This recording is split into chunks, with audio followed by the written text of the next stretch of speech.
마가복음 15장 16절부터 32절에 있는 말씀으로 큐티인 제목은 십자가에 못 박히신 예수님입니다. 첫째, 로마 군인들의 희롱입니다. 16절, 17절, 18절입니다. 군인들이 예수를 끌고 브라이도리온이라는 뜰 안으로 들어가서 온 군대를 모으고 예수에게 자식 옷을 입히고 가시관을 엮어 씌우고 격려하여 이르되 유대인의 왕이여 평안할지어다 하고, 예수님은 가시관을 쓰고 자식 옷을 입은 채 온갖 조롱을 당하고 눈으로 볼 수 없는 비참한 모습으로 유대인들 앞에 나타납니다. 빌라도는 그런 몰골을 보이면 이렇게 매질을 했으니 만족하고 석방하는 것이 어떻겠냐고 동의를 구하는 의도로 그렇게 한 것이죠. 그러나 유대인들은 빌라도의 술수에 넘어가지 않고 오히려 십자가에 못 박으라고 소리칩니다. 빌라도는 예수님을 직접 신문하고 아무 죄가 없다는 것을 알았지만 예수님을 놓아주지 못하고 십자가형으로 죽이라는 판결을 내리고 있죠.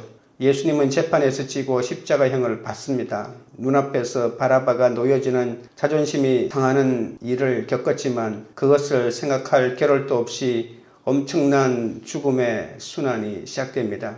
군인들은 예수님을 병영들 안으로 끌고 가자 그곳에서 희롱을 시작합니다.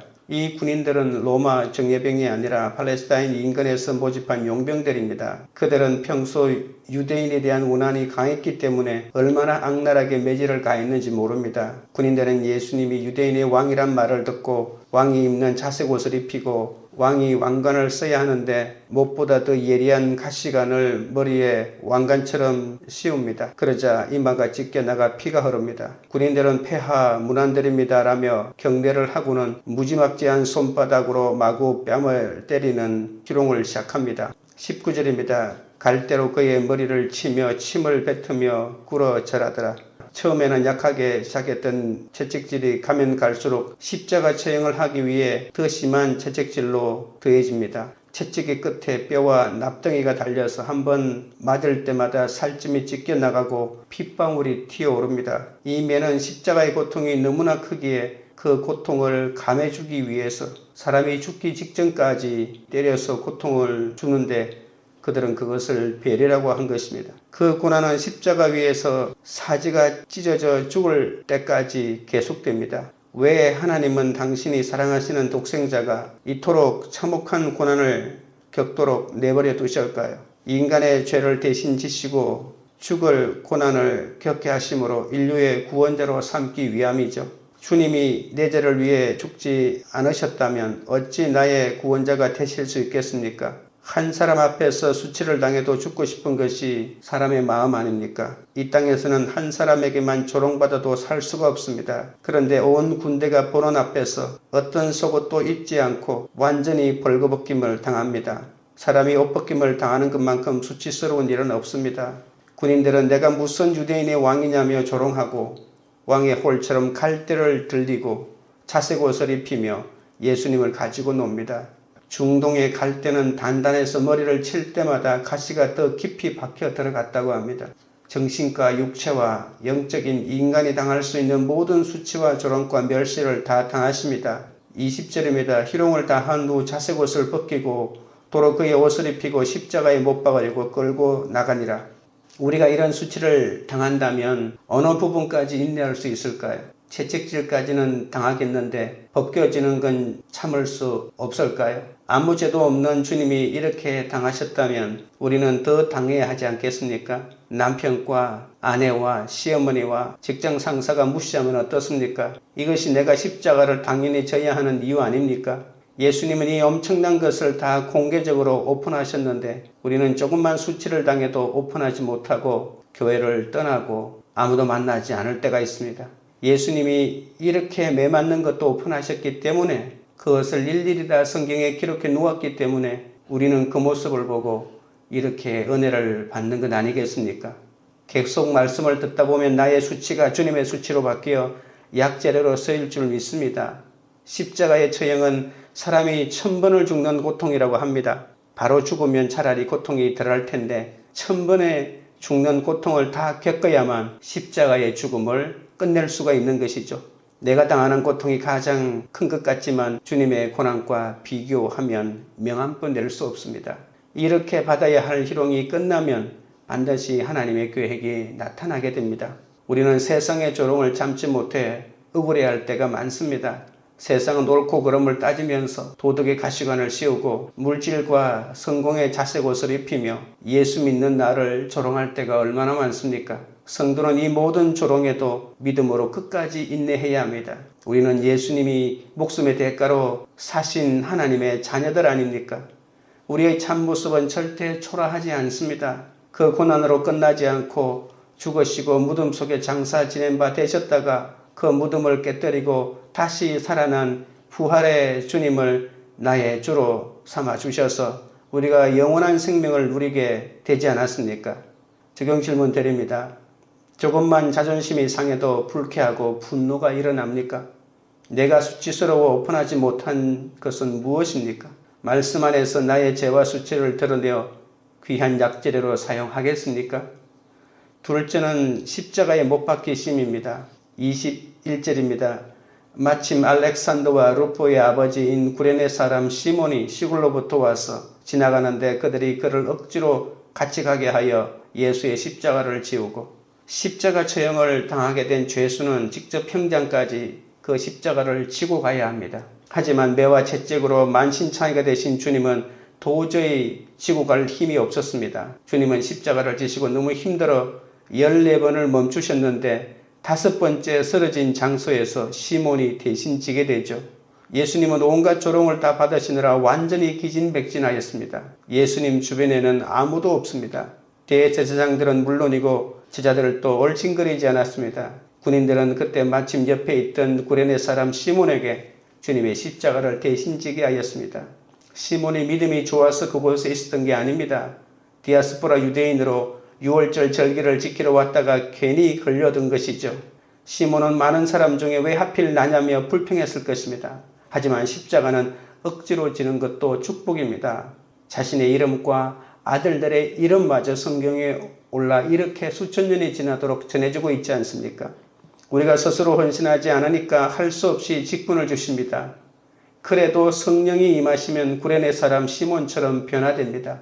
억지로 졌지만 십자가를 지자마자 주님을 영접하고 주님의 증인이 되었습니다. 그의 아들 알렉산더와 루포는 나중에 바울 사도가 문안하는 유명한 그리스도인이 되었습니다. 억지로 졌는데 가족이 다 변화받는 그런 축복을 받은 것이죠.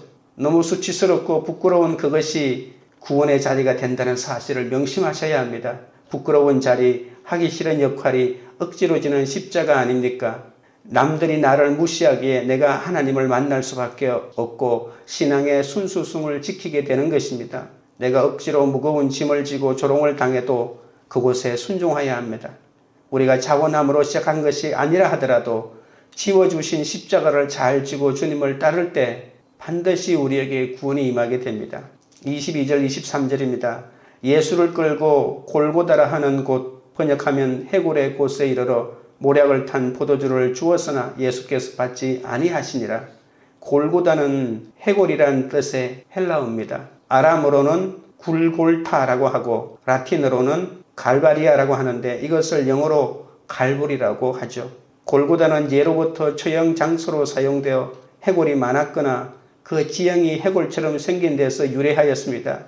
십자가 처형에 참혹한 장소로 아주 적합한 묘사이죠. 십자가 고통이 너무 힘들어서 마취제 기능을 하는 모략을 탄 포도주를 마시게 합니다. 십자가를 아무리 진다 해도 끝까지 죽지 않으면 아무 소용이 없습니다. 완전히 죽어야 합니다. 그것이 십자가의 완결편입니다. 십자가를 거의 다 졌다라고 하는 것은 없습니다. 완전히 죽어야 십자가를 지는 것입니다. 해골이라 하는 곳인 골고다 죽음의 현장까지 가야 합니다. 십자가를 이 정도 졌으면 됐다, 이만큼 참았으면 됐지라고 하는 것은 오히려 타락으로 가는 지름길입니다. 내가 지는 십자가가 구원의 근거가 되기 위해서 모든 과정을 잘 견뎌야 합니다. 십자가에서 당장 내려오고 싶어도 내게 구원의 사명이 있기 때문에 마지막까지 나에게 주어진 것을 감사하며 감당해야 합니다. 24절 25절입니다. 십자가에 못 박고 그 옷을 나눌세 누가 어느 것을 가질까 하여 제비를 뽑더라.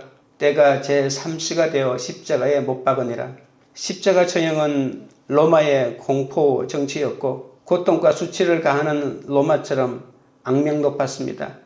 십자가 처형은 로마 시민들에게는 집행하지 않고 사회의 가장 낮고 가장 무력한 계층인 노예들이나 폭력을 행사한 죄수들이나 전쟁 포로들에게 가장 잔인하게 가해진 형벌입니다.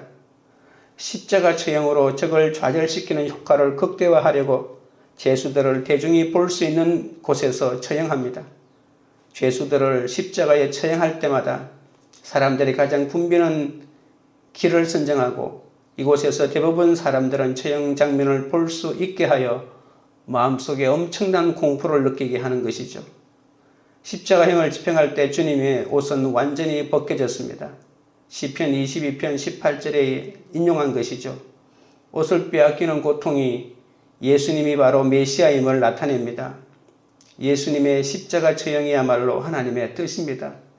믿는 사람은 고통을 피해가는 사람이 아니라 그 고통의 한가운데서 하나님의 뜻을 이루는 사람입니다. 군병들은 예수님이 입었던 옷을 누가 가질까 제비를 뽑는다고 했죠. 왜 제비를 뽑을까요? 그 옷으로 짭짤한 부수입을 얻기 때문입니다. 내 옆에 십자가 지는 사람들을 보면서 너무 가볍게 생각하며 부수입을 올리지는 않습니까? 우리는 타인의 고통에 공감하지 못하고 망한 사건의 결과로 나에게 어떤 유익이 돌아올까를 먼저 생각하는 존재들입니다. 부부가 심각하게 이혼을 생각하는데 자녀들이 누구랑 살아야 편할까? 엄마가 돈이 더 많을까? 아빠가 더 돈이 많을까를 계산하고 있다고 생각해 보십시오. 남은 심각하게 삶을 걱정하는데 옆에서는 제비 뽑아 나누고 있다는 것입니다. 이것이 바로 인생입니다. 26절입니다. 그 위에 있는 죄패에 유대인의 왕이라고 썼고 십자가를 질 때는 유대인의 왕이라는 죄패를 붙여야 합니다. 날마다 죄패를 붙이고 내 죄를 회개하면서 가야 합니다. 내가 회개한 제목만이 가장 큰 영광으로 바뀝니다. 내가 십자가에서 그냥 죽어야지 어떤 결과를 보려고 해서도 안 됩니다. 결과는 내 후손들이 볼 것입니다. 예수님은 가난한 자가 복이 있고 애통한 자가 복이 있고 핍박받는 자가 복이 있다고 하셨습니다. 몸소 수치와 조롱을 받은 주님이 십자가가 축복이라는데 우리는 왜 이렇게 십자가 지기가 싫을까요? 우리는 예수를 믿기에 신부는 왕이지만 예수님을 따라서 날마다 죄패를 붙여야 하는 죄인이기도 합니다. 27절입니다. 강도 둘을 예수와 함께 십자가에 못 박으니 하나는 그의 우편에 하나는 좌편에 있더라. 십자가를 진 내 옆에 말도 안 되는 강도들이 못 박혀 있습니다. 내 옆에 박사나 유명인들처럼 멋있는 사람들이 있었다면 진역살이를 해도 정치범이라는 그럴듯한 이름을 가졌을 것입니다. 십자가를 같이 진 사람이 하필 강도여서 나도 강도 취급을 받는 것이죠. 옆에서 은혜 받는 사람도 없고 감동하는 사람도 없습니다. 제자들도 다 도망가고 강도들만 내 옆에 있습니다. 사람들이 잘한다고 손뼉치고 응원해 준다면 십자가 지는 일이 뭐 그렇게 어렵겠습니까? 주님이 달리신 십자가는 내가 있어야 할 바로 그 자리입니다. 내 죄악의 크기가 그 어떤 행악자보다 크다는 것을 깨닫는 만큼 예수님이 나에게 베푸시는 은혜의 크기를 알고 누릴 수가 있는 것이죠. 적용 질문 드립니다. 고난주간을 보내며 진심으로 인정하고 고백해야 할 내 죄악은 무엇입니까? 구원을 위해 마지막까지 감당하며 죄패를 붙이고 죽기로 결단합니까? 나는 원하지 않았지만 주님이 구원을 위해 내게 지워주신 사명의 십자가는 무엇입니까? 셋째로 유대인들의 희롱입니다. 29절 31절입니다. 지나가는 자들은 자기 머리를 흔들며 예수를 모욕하여 이르되 아하 성전을 헐고 사흘에 짓는다는 자여 내가 너를 구원하여 십자가에서 내려오라 하고 그와 같이 대제사장들도 서기관들과 함께 희롱하며 서로 말하되 그가 남은 구원하였으되 자기는 구원할 수 없도다. 세상에 입 있는 사람은 다 예수님을 모욕합니다. 하나님의 아들이라면 거기에서 내려오라고 모욕합니다. 누가복음에는 백성들, 관리들과 군인들의 세 부류가 십자가에 달린 예수를 희롱했다고 합니다. 본문에는 대제사장들과 서기관들도 함께 그 희롱의 대열에 참가합니다. 희롱하면은 미완료 과거 시제로 계속해서 희롱한다는 것을 말합니다. 메시아 시편의 시편 22편에는 사람보다 못한 조롱당하고 멸시받고 모욕당하는 벌레 같은 존재가 된 한 사람에 대하여 말합니다. 이것이 바로 예수님입니다. 이들은 하나같이 예수님에게 너 자신이나 구원하라고 놀립니다. 이 놀림은 예수님이 광야에서 사탄에게 당했던 세 가지 시험을 떠올리게 합니다. 이 땅에 죄인들을 구원하는 길은 돌을 떡으로 만드는 경제적인 부흥이나 사람들을 깜짝 놀라게 하는 종교적인 기적이나 온 세계 패권을 일시에 거머쥐는 정치적 혁명에 있지 않습니다. 예수님은 그것으로 구원을 가져오지 못한다는 것을 말씀으로 증명해 내시지 않았습니까?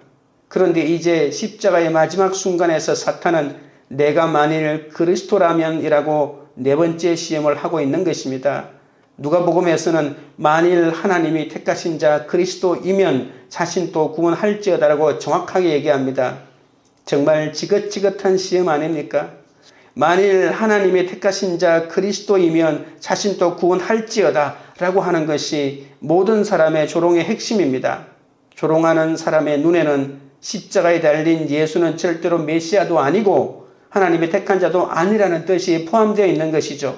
그러나 저들은 하나님도 모르고 예수도 모르기에 엄청난 오해를 하고 있습니다.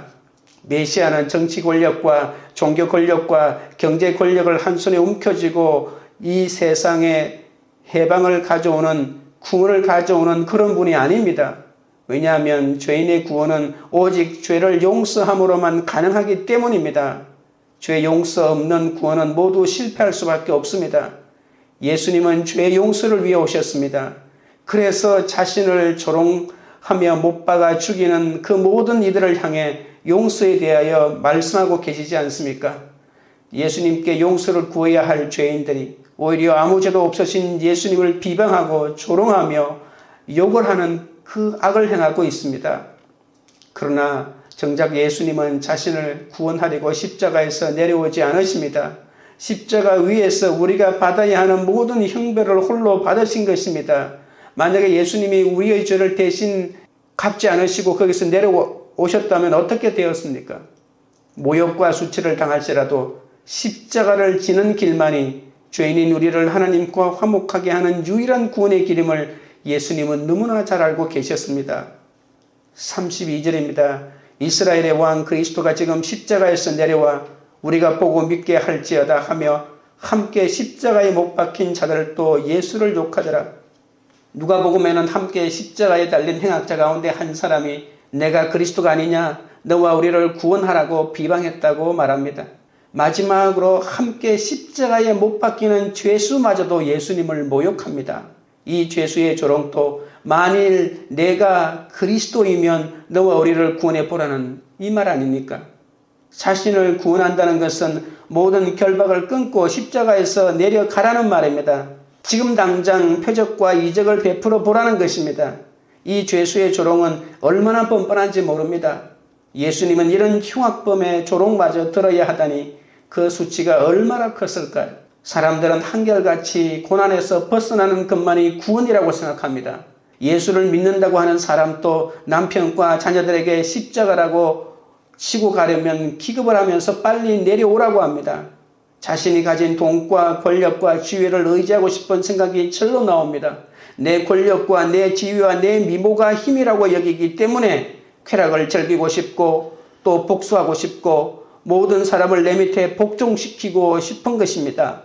십자가에서 내려오지 않고 그렇게 잘 죽으면 너무나 큰 구원이 이루어지기 때문에 사탄이 결사코 모든 사람을 동원하여 십자가에서 내려오도록 구원을 방해하고 있는 것이죠. 주님이 수많은 기적을 베푸신 것은 마지막에 십자가를 지기 위함 아닙니까? 엄청난 고난을 이기고 인간 승리를 이루어도 인간의 가장 큰 기쁨은 하나님을 알고 즐거워하는 것입니다. 내가 이 땅에서 아무리 큰 성공을 거두어도 내 죄를 보지 못하면 아무것도 아니라는 사실을 결코 잊어서는 안 될 것입니다. 적용 질문 드립니다. 다른 사람의 구원을 위해 내가 당하고 있는 모욕과 수치는 무엇입니까? 먼저 고통을 감내하신 예수님을 따라 나는 어떤 고난을 겪고 있습니까? 내가 회개하는 마음으로 평생 붙이고 살아야 할 죄패는 무엇입니까? 죄패를 붙이고 외로운 길을 가는 지체를 격려합니까? 아니면 조롱하고 비웃습니까? 기도드리겠습니다. 하나님 아버지, 예수님이 당하신 고난이 나에게도 임할까봐 미리 겁먹고 나에게 허락하신 온갖 법과 고난을 마음대로 사용하여 고난을 피하려고 하였습니다. 십자가에 달리신 예수님을 보고도 내 죄를 회개하기보다 서서 구경하고 조롱한 것을 용서하여 주옵소서. 내가 원하는 기도 응답을 해주지 않는다고 원망하며 다른 사람의 구원을 위해 내 십자가를 지지 못하고 내 육신의 유익만을 구하느라 내 본분을 잊고 살았습니다. 나를 위해 중보하신 예수님처럼 사람들의 조롱과 멸시에도 흔들리지 않도록 붙들어 주시옵소서. 고난이 당시에는 견딜 수 없는 고통이지만 고난 없이 어찌 나의 흉악한 죄악과 교만이 깨끗해질 수 있겠습니까? 고난의 폭풍우가 아니었다면 내가 어찌 진리를 향해 더 깊이 뿌리를 박을 수 있겠습니까? 고난 때문에 오히려 내 영혼이 주님을 향해 한 걸음씩 나아갈 수 있게 하시니 감사드릴 뿐입니다. 주님이 나를 사랑하시기에 이 고난을 허락하신 것을 알고 이 고난의 선물을 통해 더욱 온전한 믿음으로 나아가도록 인도하여 주옵소서. 주님을 사랑한다고 하면서도 과정마다 십자가에서 내려오고 싶을 때가 얼마나 많았는지 모릅니다. 겨우 채찍질을 넘겼는데 옷을 벗기고 침뱉음을 당하고 가시 면류관이 있고 머리를 치니 주눅이 듭니다.